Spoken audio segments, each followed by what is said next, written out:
prayed here, saw a matinee here. You are a part of Jewish history. If this was your Friday night,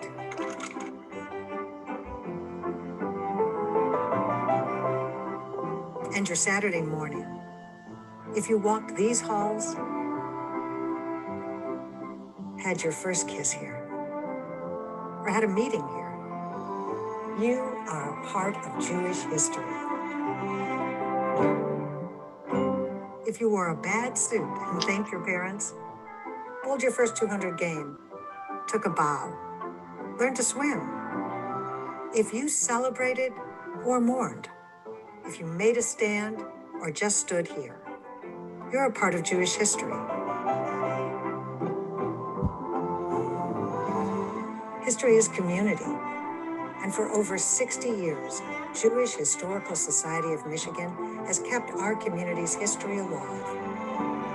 The highs and the lows, even today, keeping us connected, laughing, learning, engaging. You are a part of Jewish history, and we all want to continue to make history. Show your support for Jewish Historical Society of Michigan. We keep the past present, and you are our future.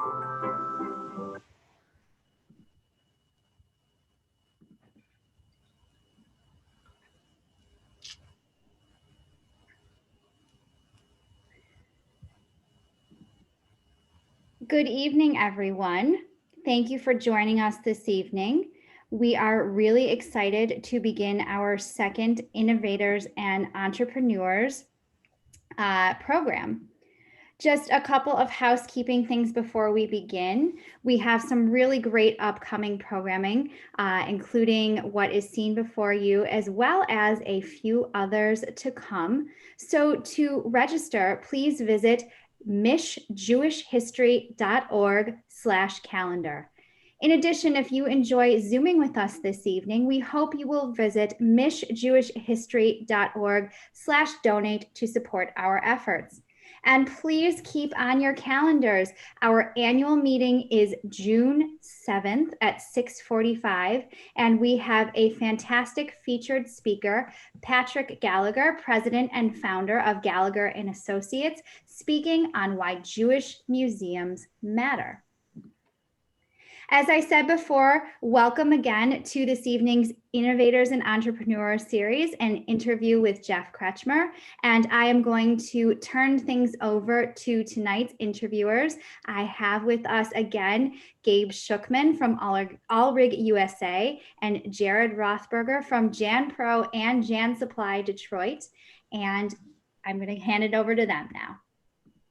So hi, it's Gabe Schuchman. Never in my life have I been able to say live from Las Vegas, but I can actually say that for the first time. So I'm with Allrig USA. Started the company in 2010. We're a real estate development firm based out of Bingham Farms. We own office and medical buildings, and we also develop retail centers throughout the country. And I'm here, excited to be here again with Jared Rothberger and now Geoff Kretchmer. So I'll turn it over to Jared. Wonderful. So my name is hello everybody. My name is Jared Rothberger. Jan Pro Detroit, Jan Supply Detroit, commercial janitorial services and janitorial supply. And I am also thrilled to be sitting here live in person with an actual other human being. And I'm excited that it's Geoff. Geoff Kretchmer is here with me. Welcome, Geoff. And thank you for doing this. I'm glad we were able to rope you into this. And I think everybody out there is probably excited to hear from you, hear what you have to say. So welcome to the show. It's great. Thanks. It's my pleasure to be here. You're a good friend of mine, Jared. And Shuck, it's great to finally spend some time with you, and I look forward to it. I'm excited. And you guys showed each other your vaccination cards and the whole 9 yards. We're kosher. We're good. Okay, good. I just want to make sure. Don't worry. We verified. We're good. We're big hug. Racing a big hug. I coughed on him. We're good. Okay. So I guess to start us off, Geoff, tell us a little bit about you and a little bit about your growing up in Metro Detroit. Sure, my pleasure. So I was born Sinai Hospital. Dr. Feld was the obstetrician. for many people my age, born in 1967. Dr. Feld was also their obstetrician. April 14th, 1967. I born and raised in Huntington Woods. Huntington Woods, for everybody that knows, is a 1 square mile city, 10-mile, 11-mile Woodward Coolidge. I still live there. I bought my grandmother's house in 1995, who lived there. I live now 2 blocks away from my mother, who lives in Huntington, been there forever. Born on Balfour, bought my grandmother's house on Kingston, moved to Parkwood. I'm a lifer. And so it's the perfect kind of small town where I made lifelong friends.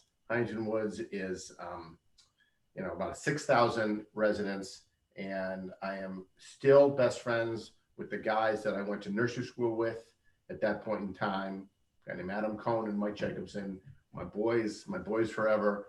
And it was a beautiful thing. My grandparents, my paternal grandparents, were founding members of Temple Emmanuel. Temple Emmanuel used to take place at Burton School, which is an elementary school in Huntington Woods, until they moved to the offices, to the building on 10 Mile Road. So I was born and raised going to Temple Emmanuel. Milton Rosenbaum and Lane Steiger and Joe Klein were the rabbis, all fabulous people. And bar mitzvahed there, April 11th of 1980. Vahi Yamut Min HaBehema, which is the only thing I do remember from Leviticus. But I thought maybe I impress anybody out there that may know of my part. Anyway, so I am currently a member of Shir Shalom. I have a love for Temple Emmanuel. Michael Moskowitz is a very close friend of mine, and I've since transferred over there and sit on the board there. But growing up, I had a very traditional, I've got a great nuclear family. My parents were married for 54 years before my father passed away in 2014. I've got an older sister, Linda, who's 4 years older than I am. And my first job was at Dexter Davidson, in the Dexter Davidson strip mall on 10 Mile and Coolidge. And I worked at the Detroit Bagel Factory. And I was 15 years old. So I rode my bike from Huntington Woods. And my hours, I'm a hard worker. I've always been a worker. And my hours were Tuesdays and Thursdays from 2 p.m. to 11, because those were bagel nights, Tuesday and Thursday bagel nights, where bagels were less, whatever, the dozen bagels were less cost. And Saturdays and Sundays from 3 a.m. to 1 p.m. So I would get up at 2:15 in the morning, ride my bike there, and the 2 managers, James and Raimundo, who were the managers on Saturday and Sunday, they would sleep in the parking lot. And because I was only 15 years old and I didn't have access, I didn't have a key, I would go and I'd be their alarm clock, because they'd go there the night before, and I'd wake them both up. It was a great job.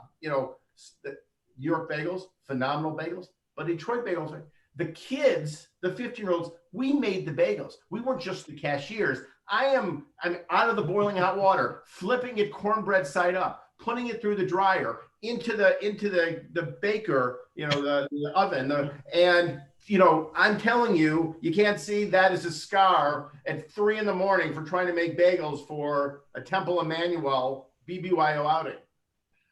Making that up, as you can imagine. However, it was a job, and it was a tough job. And I will tell you a quick story. During my time there, and I loved working there, I was working with 3 great people. Well, you'll find out you'll make your judgment whether or not they were great. It was Judy, Denise, and Levester. I love them all. I was very close with them. I was 15 years younger than everybody else. Anyways, Judy and Denise didn't really see eye to eye all the time. Denise was a real veteran. And one time, Judy left a $10 bill in the bagel bin. It was the Bialy bin, so it really didn't affect most of the bagels, but it was the Bialy bin. And Denise was very upset. And they began to have a conversation. The conversation got heated, and Denise pulled a gun out and shot Levester in the leg. And I was there baking the bagels like a good Jewish boy is supposed to be doing. And I was able to somehow calm the arena there. And one person took off the other way. Anyways, it was Lane Steiger came in. He was a great rabbi back then. My mother called him. I think you need to talk to my sonny boy, Geoff. He's had a traumatic experience at 15. And apparently Lane made everything better, because I was back working there in about 4 weeks. So. What's the difference between a bialy and a bagel? That's the one part I can't figure out to this day. So a bialy. I don't know. I should know. The bialy was more of like a dry bread, like more of like an English muffin kind of feel. And the bagel, you know, you could heat it up in your own wheat. Our bialys came in bags, kind of pre-made. And the bagel is, you know, a bagel was great. And by the way, I just want to let you know again, I was extraordinarily generous with the toppings that I put on the bagels. So whether it was a sesame seed on a cheese bagel or salt on a salt bagel, that makes the bagel. And I was aware at 15 years of age that I needed to be generous with the toppings. I'm sure it affected the margins of the food because I just poured the toppings on, but a bagel is much better than a bialy. Really, and here's the other thing I don't understand. The New Yorkers, and I love New Yorkers, but one thing I can't stand about New Yorkers is the fact that they think they got better bagels. I've had Cleveland bagels. No truth, right? There's no difference between the. No truth. And right now, all three bagel factories are really good. Yeah. The bagel factory on 12 Mile and Telegraph, phenomenal. The New York Bagel Factory, the Goldsmith family, phenomenal. Detroit Bagel, phenomenal. You're right, Gabe. We have the best bagels. And the other part is they say that New York bagels are better because they have better water because of the water. But the water in New York is crap. So I don't know how and that never made sense to me. So just making that up. Right. You're the expert, so I'm excited about this. You can't be too big, and it's got to be generous and got to have generous toppings. That's what it is. Anyways, appreciate that. Very cool. So how did the transition happen? So after the bagel empire, what was next? Right. So I mowed lawns, and my first job, it kind of had my first job out of college. So I've got never a great student, by the way. It's just not my thing. And as a parent, I never care about grades. You know, I said the other day at a federation meeting the other day, and they asked us to say 6 words about ourselves. And I said that I have a high emotional quotient and an average intellectual quotient. So and someone who didn't love school, I got a master's degree in educational and clinical psychology. And I went through a whole PhD program, never finished a dissertation. And so that was another like 6 years of graduate school. But I started off my professional career at a place called the Orchards Children's Services, which at that time, 1990, was the largest child welfare agency in the state of Michigan. 500 kids in foster care, doing 250 adoptions a year. And I really thought that was my future. I had a great mentor, a guy named Jerry Levin, who was the CEO of the Orchards for 30 plus years. And he mentored me. It was the only position that I wanted in that agency. I worked in childcare. I worked as a psychologist. I worked in administration. It was kind of my first step into the entrepreneurial world, is that I created a program, it's a nonprofit world. And I created a for-profit business within the Orchards in which we were trying to keep kids who were struggling. We're trying to keep kids out of residential care, kids who were severely emotionally impaired and giving parents all kinds of trouble. Those families, it was very difficult to find a caretaker, a typical babysitter. For some of our kids, we can call the 15-year-old down the street and they can come by and take care of your kids while you go out to the movies. But for these kids, you had to have a very specific personality to be able to get a respite. So we called it a respite care program. And I went out and I hired and trained respite care workers so that they could go into the homes, give the parents a well-needed break. And we had, I think at our top, we had like 50 childcare workers going into these homes, a couple thousand hours a week, and making sure that we could do it. So that was my first foray into entrepreneur world. But my hope was that I was going to be the CEO of the Orchards.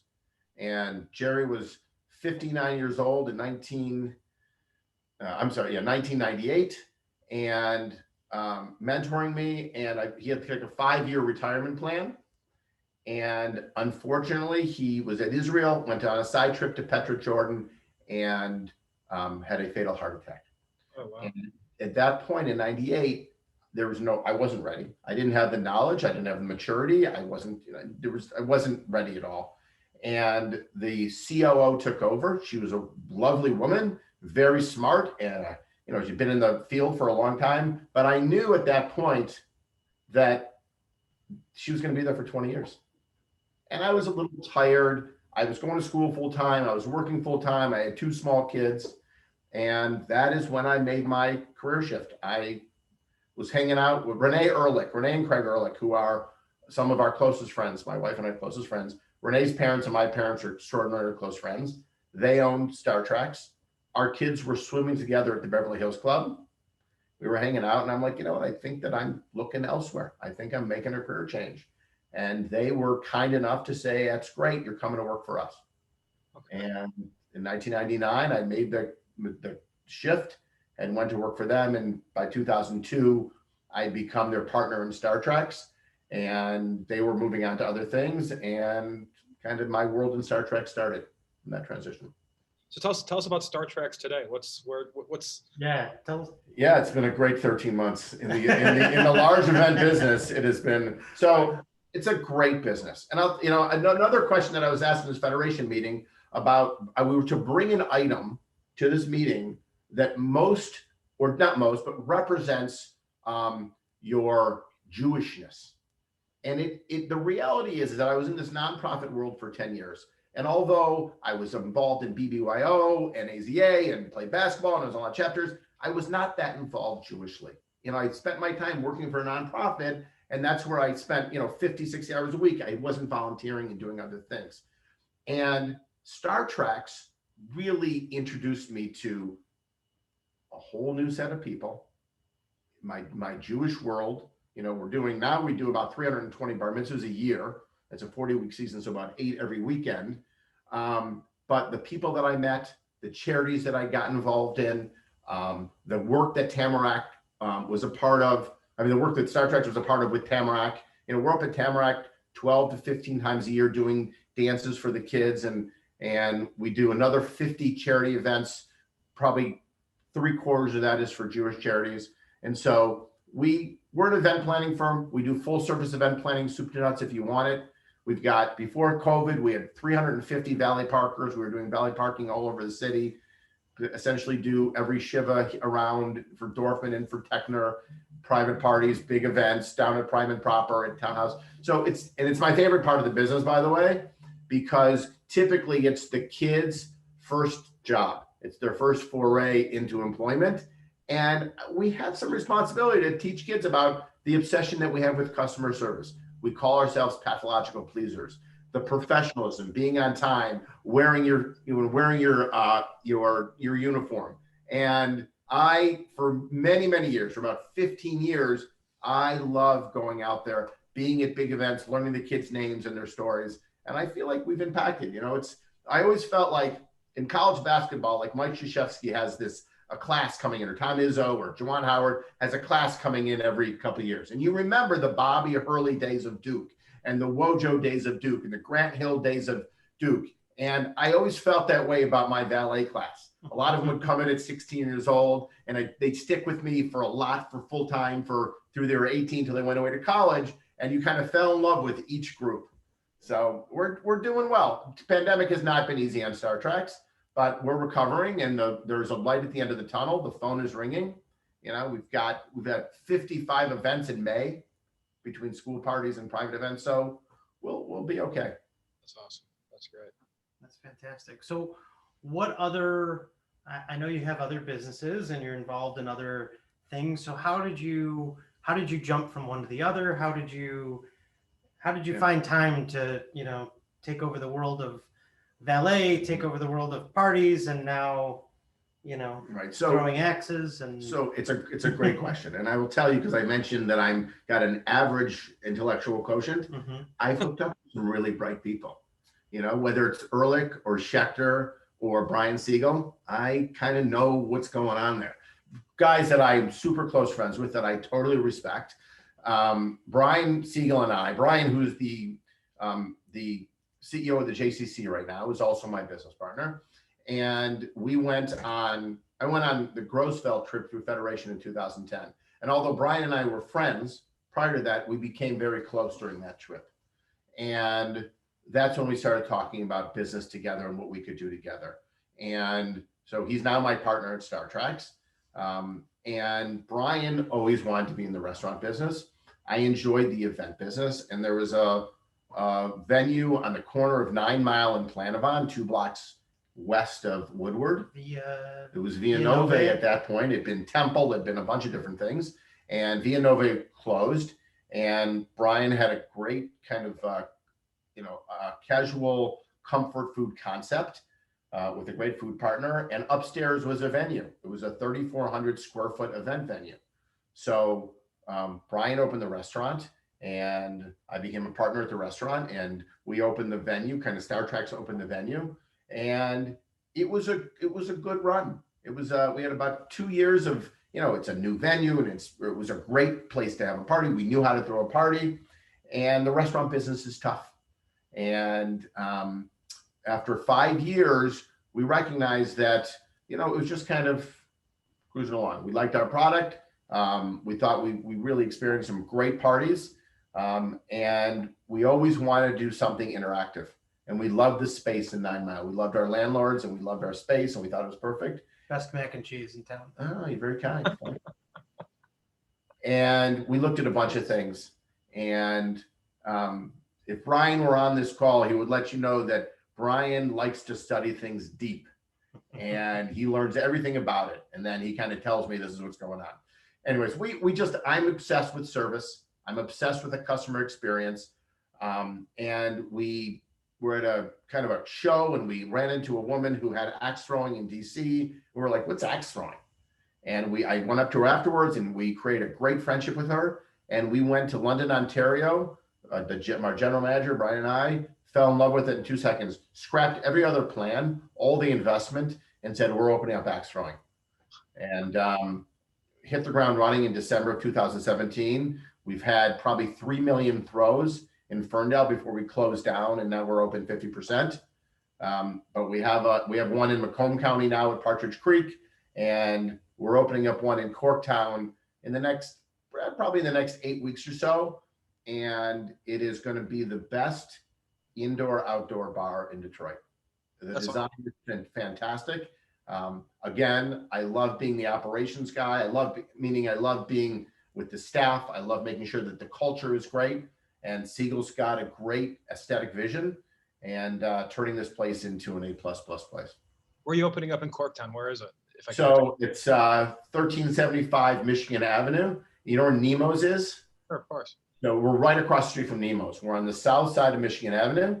It's a great building with a parking lot that we're going to turn into kind of an outdoor park, but it's going to be like with fire pits and outside seating and, games and, potentially outdoor axe throwing. But it's a big space, and we feel like we found something very special in axe throwing. And it's, I talk about the staff, and they have become such close friends. I mean, before COVID, we had about 15 axe masters between Partridge Creek and Ferndale.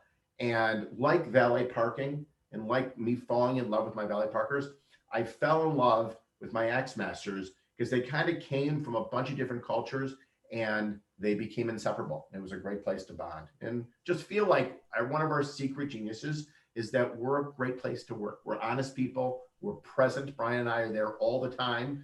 You will see us at the bar. I'm a busboy, and I'm a food runner, and I'll wipe tables down, and I'll valet park cars, and do whatever it takes to make sure the customer's experience is perfect. The one thing that I find amazing is, one, how passionate you are. Just like hearing you talk, Geoff, about, the passion, and you just exude the passion about everything you do and how you love everything. The other part is just how entrepreneurial you are. So that is so cool. And that's a theme of it. When Jared came up with this, meet great entrepreneurs in Detroit. And the thing that I find amazing about Detroit is that so many entrepreneurs. It seems like everybody's always trying something new. Everybody's trying a different business, and trying a lot of different things. I guess what's your experience with that? Do you find Detroit to be more entrepreneurial than other places? What makes Detroit so entrepreneurial? Like I always try to figure that out. Like, what's your personal opinion about that? So I don't know that I can speak to other places, Gabe, but what I can speak to in the conversations that I have is that there's so much curiosity that happens.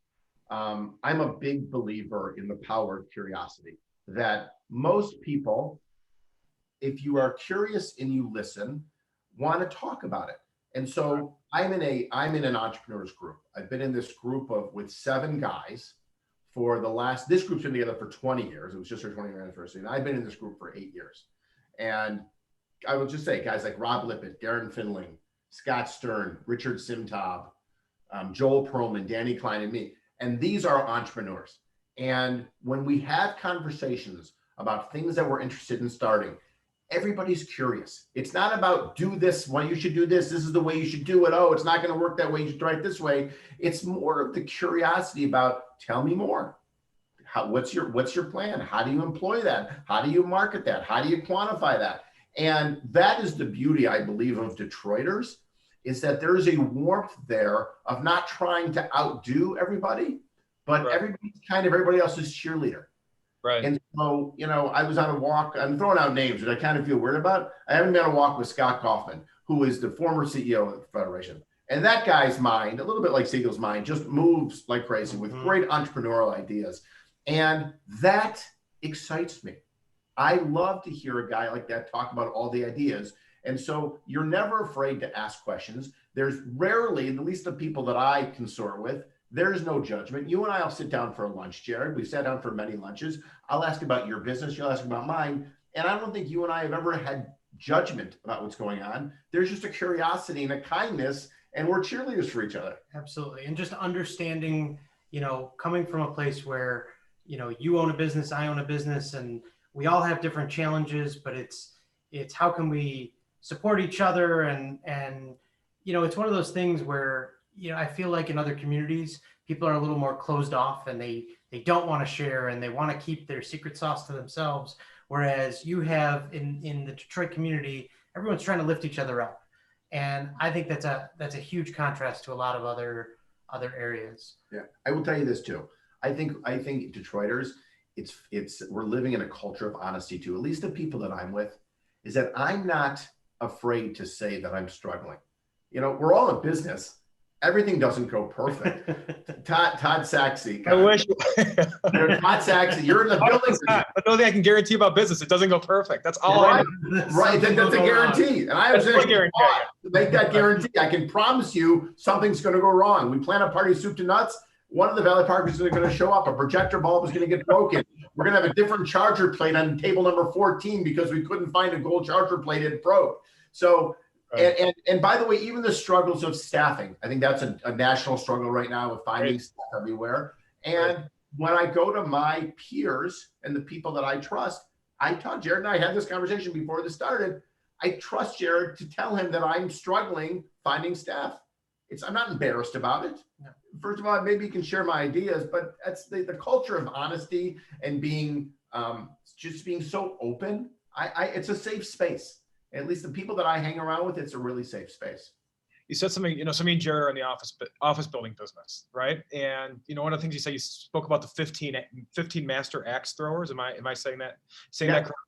And you're talking about, the culture and, culture and working together and love working together and the collaboration and all that stuff. And we're in the office building business. So one of the things is, go back to last March, April, May. Well, what's going to happen to the office building business? People are going to go back to offices and all that.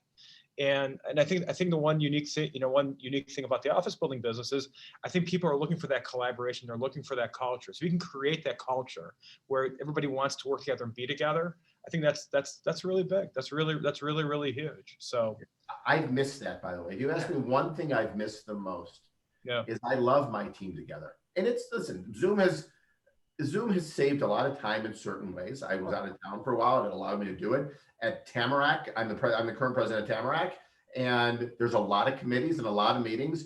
And instead of leaving at 4:15 for a 5 o'clock meeting, having a 5 o'clock to 6 o'clock meeting and staying around and kibitzing for 45 minutes, you're kind of on at 4:55 and you're off at 6:03. There is a time saver there.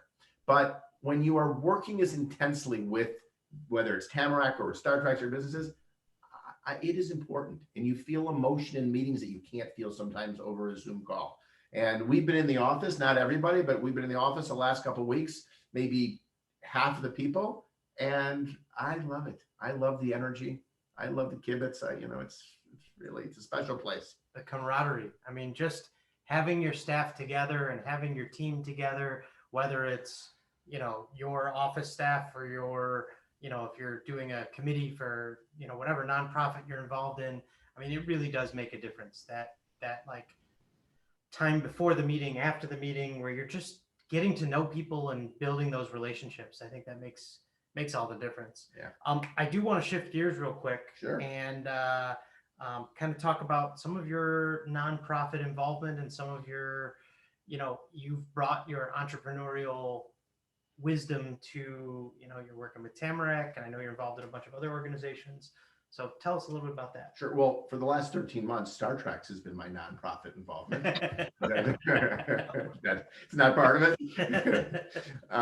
Yeah. So, I got started in a couple things. Number one is the very first board I ever sat on was the JARC board. And it was a great board full of really connected people. And I loved it. It was Joyce Keller was the CEO at JARC at that point in time, she was a superstar, really well-respected woman. And I enjoyed it, but I just felt like I was not ready to add value at that point. I didn't feel prepared to speak up from a confidence level, whatever the case may be. And then a couple of years went by, I was still on the JARC board. I led one of the big events, and I started to feel more confident. And then my involvement became in Tamarack. I'm in love with camp. And by the way, I was not a camper. I went to a camp called Nebagamon in Wisconsin. Two of my good friends who promised they would go. One of them got pneumonia and came 2 weeks later, and one of them completely bailed on me. And I sat in bed crying every single night, to the point where, and I want people to feel, I want this to be an emotion. All I can see is you, Gabe, so I don't know if there's an emotion there. No, they're emotional. They're sending me text messages, I promise. Everyone's I could hear the kids at night talking about how Kretchmer cries every night. And by the way, I was crying every single night. I could go on and on about that. So I'm not a Tamarack lifer. Right. And when in 1985, I became a Tamarack counselor on the Brighton side. And that kind of changed my world. Number one, I was really in tune to children at that point. I knew I wanted to be a psychologist. I loved dealing with kids who are homesick. And I kind of recognized at that point how much camp impacts children.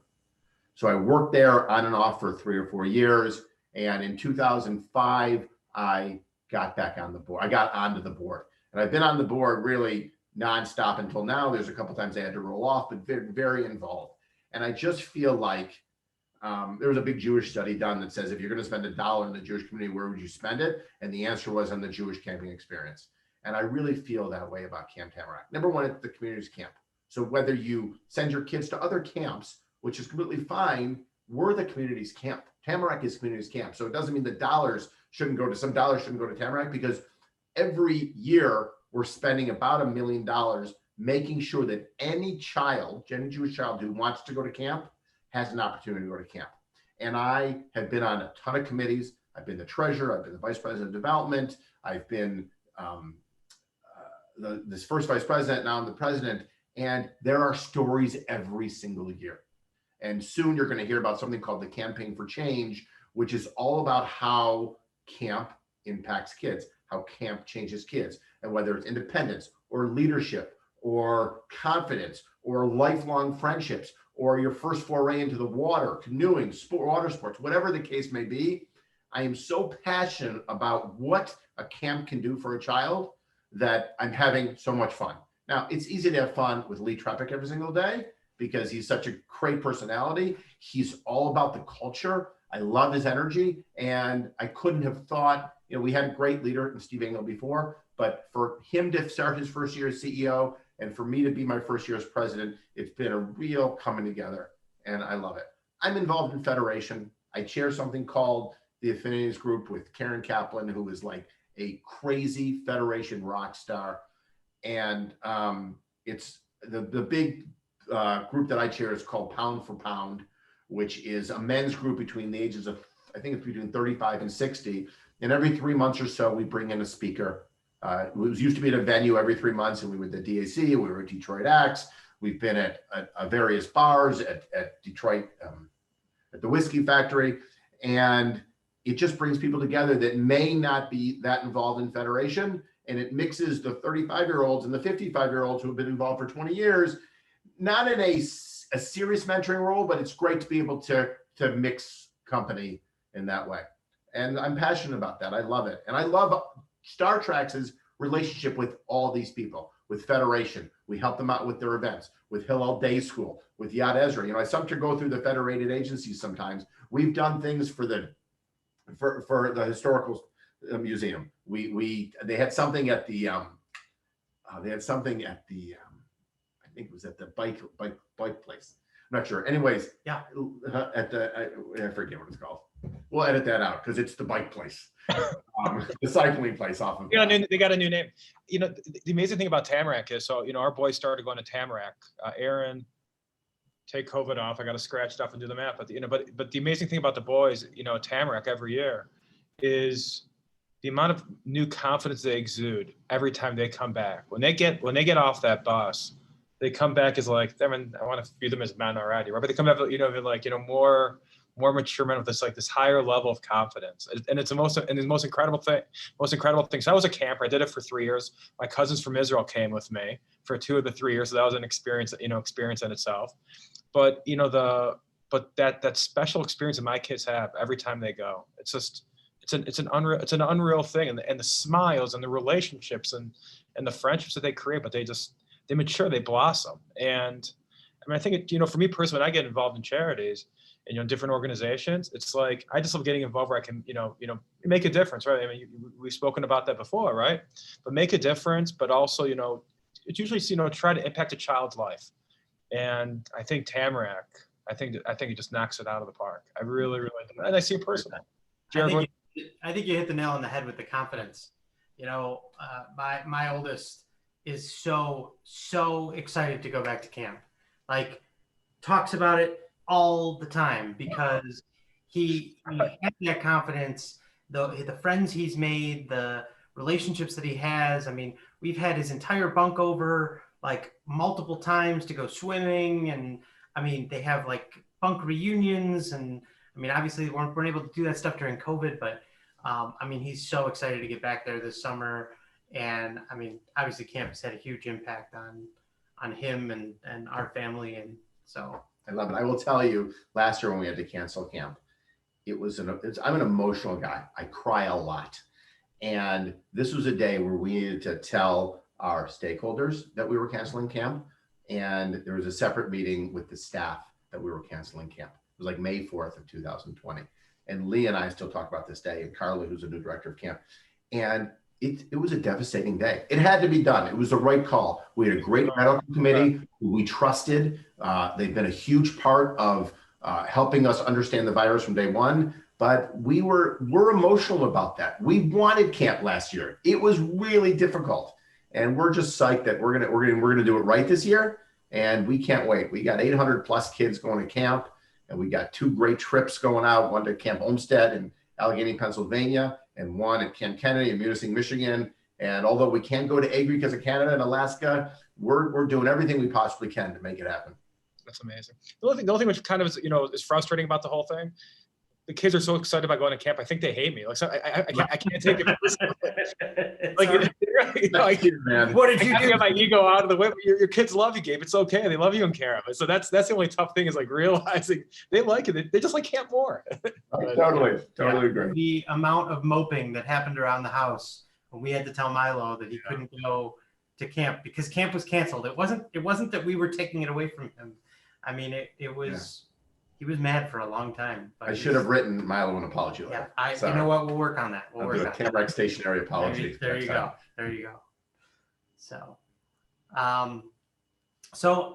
you know, what about? I know you're involved in other things, Jewish community, non-Jewish community. What else? Yeah. So I mean, I will just tell you that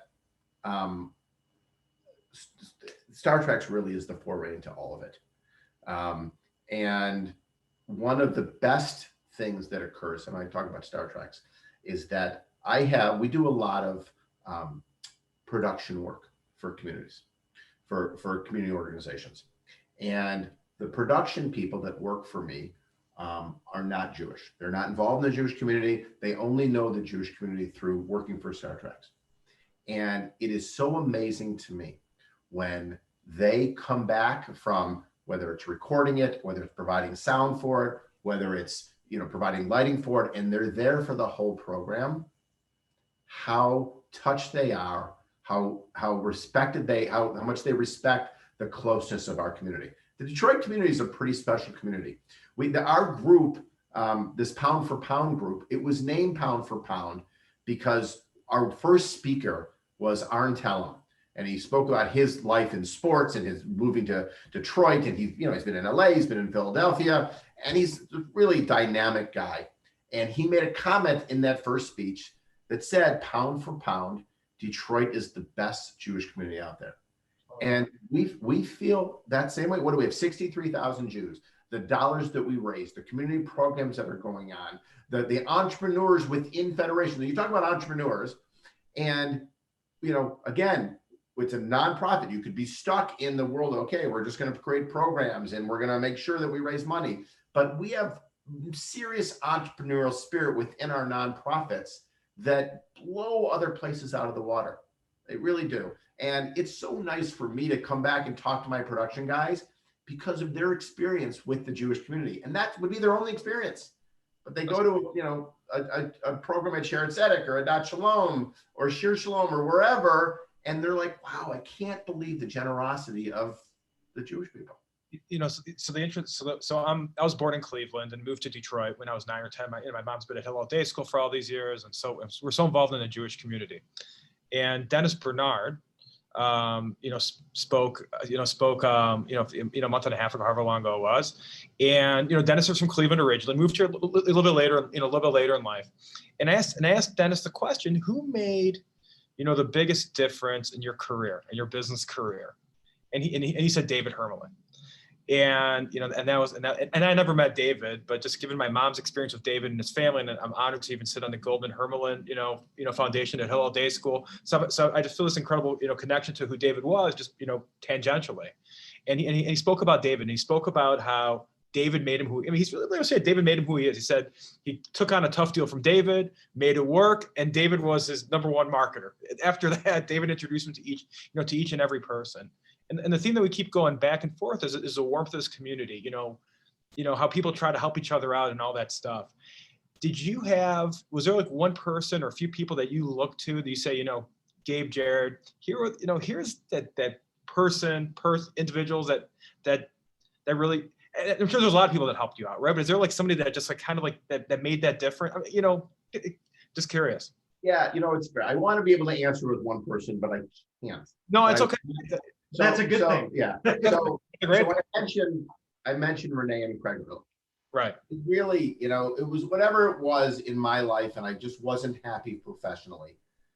Their kindness, and it wasn't like I was a bad worker. I was good and I was a professional, but their kindness to say, let's give Trax a shot was a life changer. I always say that my wife, Jody, changed the entire course of my life. I had a great childhood. I had great parents. I had a great sister, but I met Jody and she's a complete rock star.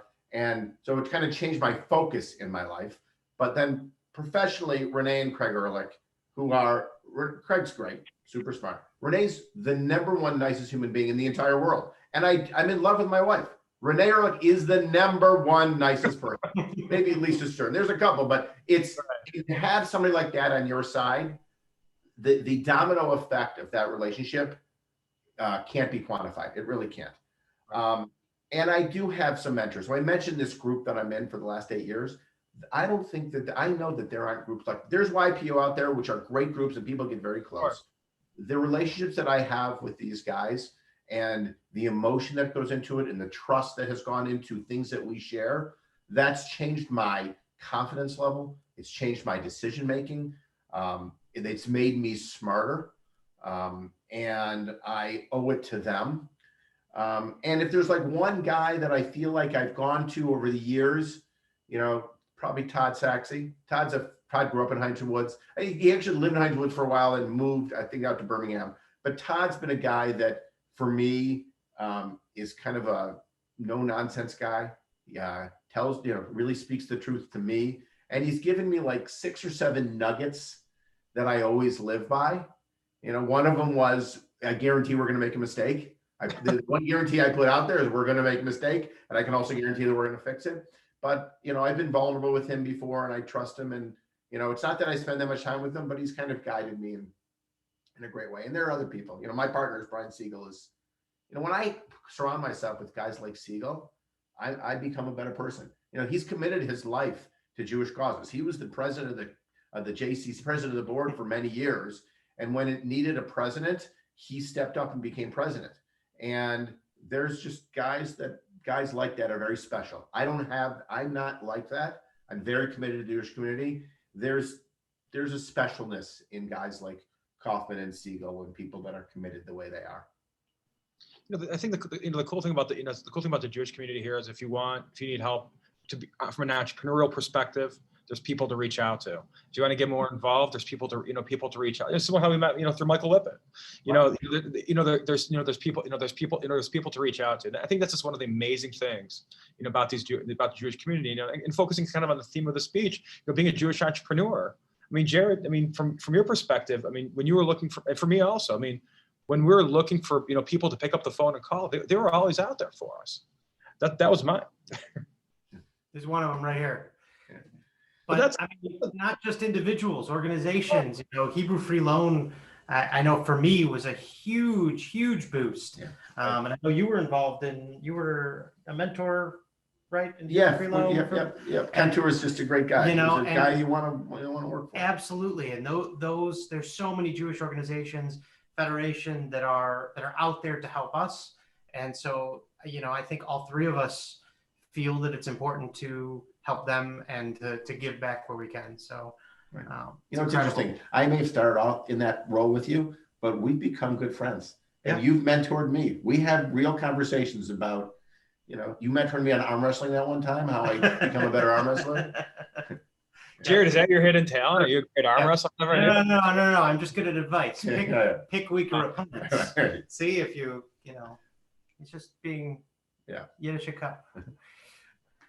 So Geoff, what's the parting words here on the Jewish community, thoughts, future? What do you So it says a lot by the fact that I was born and raised in a 1 square mile city, and I still live 2 blocks from my mother. Right. This is a great community.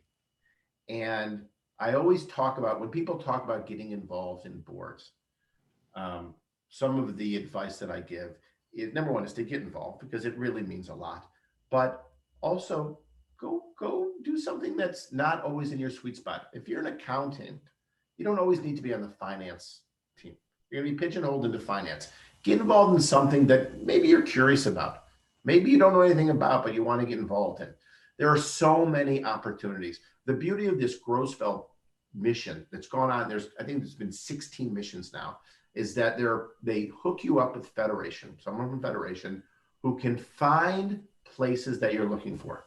And if it's not in federated agencies, it can be at the museum. It's such a beautiful place. If you go down to the museum, I was watching the video, and I'm 54, so I didn't grow up where everything was booming in Detroit. It was here. Dexter Davison was booming. But Oak Park High School, I went to Berkeley High, but I could feel the emotion going through the historical museum video. Just find your spot, find your sweet spot and get involved. I love it here. I'm forever grateful for growing up in this community. I feel like I was raised the right way. And I got lucky too. I got lucky to find the woman of my dreams. I got lucky to happen upon Craig and Renee.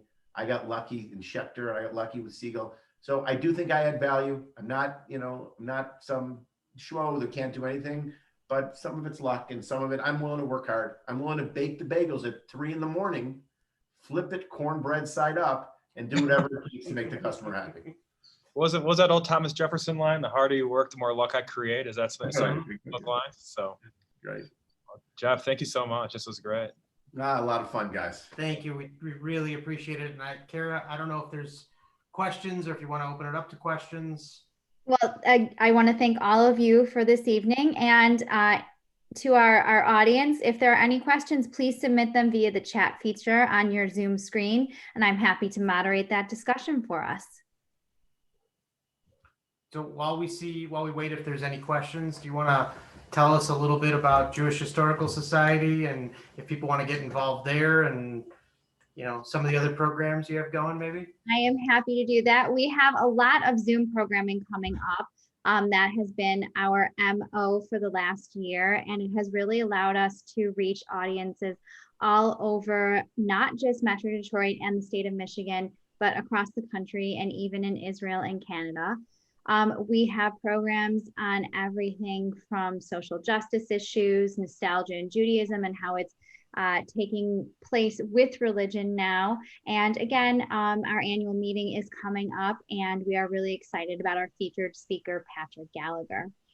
I don't see any questions that have come through the chat, so I will end things for this evening. Again, thank you to Jared Rothberger of Jam Pro and Jan Supply Detroit, Gabe Schuckman of Allrig USA, and of course you, Geoff. We appreciate you being our interviewee for this evening. We look forward to seeing all of you in our audience and one of our upcoming programs.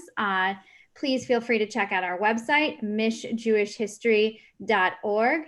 Oh, we had one thing come through. It says, Geoff, please tell about the upcoming Tamarack event. They're going to kill me. Yeah, no, May 26th, 7 o'clock, we have our syndicate. It's our annual event. This year we're doing it on Zoom. Helene Shaw, who has been a rock star for over 30 years at Tamarack Camps, is being honored. She's done everything at camp. She currently runs Bobby's 80. She's an integral part of our administration. She also works at Hill Day School. So she is being honored. So it's May 26th, 7 o'clock on your Zoom. Really looking forward to a great program. So she could be the most loved person in Detroit between Hillel and Tamarack. She's solid. She is solid. That's awesome. Great. Well, again, thank you, everyone. And we hope to see you all again soon. Have a great evening. Thanks. Okay. Thank you. Bye, guys.